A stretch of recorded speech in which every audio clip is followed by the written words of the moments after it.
আসসালামু আলাইকুম ওয়া রাহমাতুল্লাহ। জীবনে এমন কিছু সময় আসে যখন মনে হয় সব দিক যেন বন্ধ হয়ে গেছে। একের পর এক বিপদ, দুশ্চিন্তা, অভাব, পারিবারিক সমস্যা, ঋণ, অসুস্থতা কিংবা ভবিষ্যৎ নিয়ে ভয়। সবকিছু মিলিয়ে মানুষ অসহায় হয়ে পড়ে। কিন্তু একজন মুমিনের জন্য বিপদ কখনোই আল্লাহর রহমত থেকে দূরে যাওয়ার কারণ নয়, বরং বিপদের সময় আল্লাহর দিকে ফিরে আসাই হলো প্রকৃত সফলতার পথ।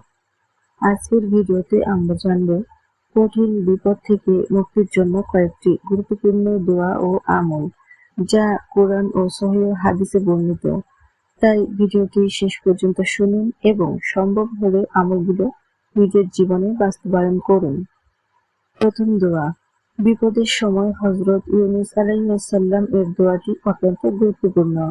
তিনি যখন মাছের পেটে ছিলেন তখন গভীর অন্ধকারের মধ্যে আল্লাহকে ডাকতে থাকেন।